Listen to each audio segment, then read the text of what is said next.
कवि सम्मेलन देख देख के घर की शीला देवी को शेरो शायरी का बुखार चढ़ गया था। अब वो सीधे मुंह किसी को जवाब ही नहीं देती थी।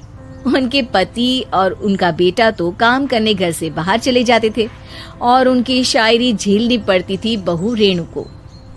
अब सास बोलती नहीं, अर्ज करती थी, संदूक पे रखी संदूक, संदूक में रखे झुमके, बहू झुमके निकाल के दे मेरे, कहाँ लगा रही है ठुमके।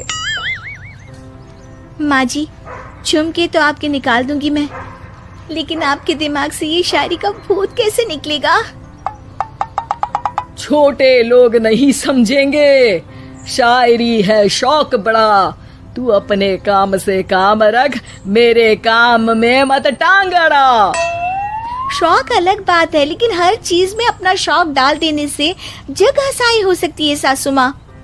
अरे मैं हूँ एक नंबर कलाकार, कोई ऐसी वैसी बला नहीं, तुम घर के कामों में उलझी, समझोगी मेरी कला नहीं। ठीक है माँ जी, आप नहीं समझती तो कोई बात नहीं, लाओ मैं आपके झुमके ही निकाल कर दे देती हूँ।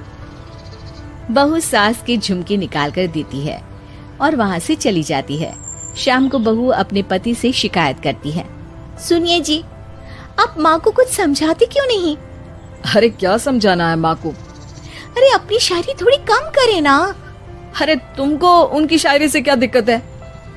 अरे मुझे नहीं, पर पड़ोस में सब लोग हंसते हैं, कहते हैं बुढ़ापे में लोग सठिया जाते हैं, लेकिन शीला जी तो शायर हो गई हैं।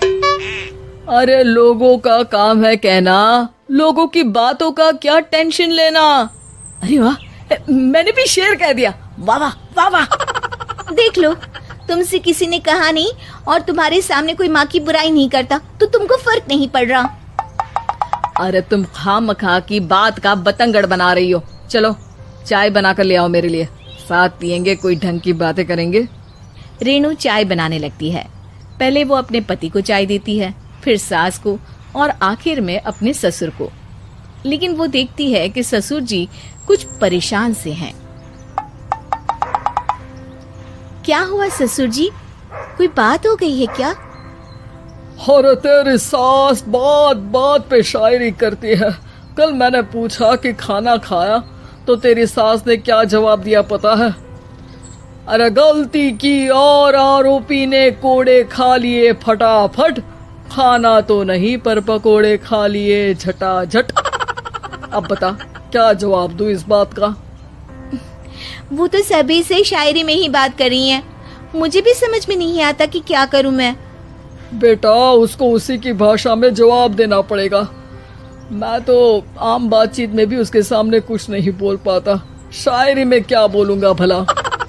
ससुर ने जैसे ही कहा कि उसको उसी की भाषा में जवाब देना पड़ेगा, बहू को ये बात जच गई।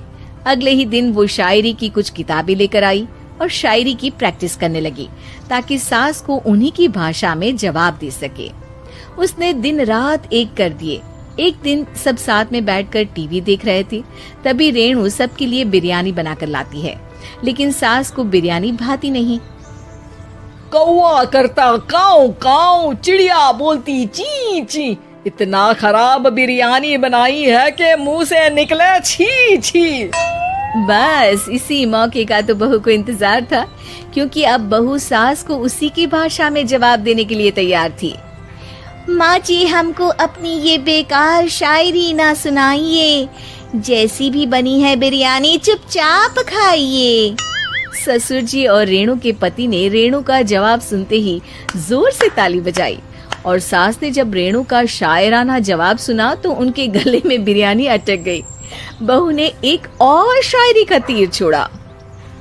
शायरी में बहू के सामने सास हो जाएगी ढेर, क्योंकि सास मारेंगी एक शेर तो बहू मारेगी 1.25 शेर।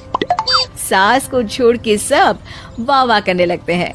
आज पहली बार सास को नहले पे दहला मिला था और रेणु ने सास का मुंह चुप करा दिया था। अगले दिन रेणु का पति उससे कहता है, अरे वाह, तुमने तो माँ की बोलती बंद कर दी, मजा आ गया। अब मेरे लिए कुछ बना दो, खाकर मैं काम पर चला जाऊं। शायरी ही है मेरा जीवन, वही करूंगी जी भर के। नौकरानी रख लो कोई, काम नहीं करूंगी मैं घर के। अरे तुम क्या माँ जैसी हरकतें करने लगी, सीधे सीधे बात करो ना। हो गई कल शायरी, रोज थोड़ी ना करोगी। शीशी भरी गुलाब की पत्थर पे फोड़ दो, जो मुझे शायरी से रोके उसके कान मरोड़ दो। पति घबराकर वहां से चला जाता है और बाहर उसके पिताजी के पास जाकर बैठ जाता है। दोनों अपनी बीवियों की शायरी से परेशान है। ससुर को पछतावा होता है कि क्यों उसने बहू को सास की भाषा में ही जवाब देने का आइडिया दिया। अब तो घर में दो दो शायर हैं। दोनों एक साथ दुखी स्वर में कहते हैं, हम दोनों की ही बीवियां जब से शायर हो गई है, क्या बताएं, जिंदगी एक फटा हुआ टायर हो गई है।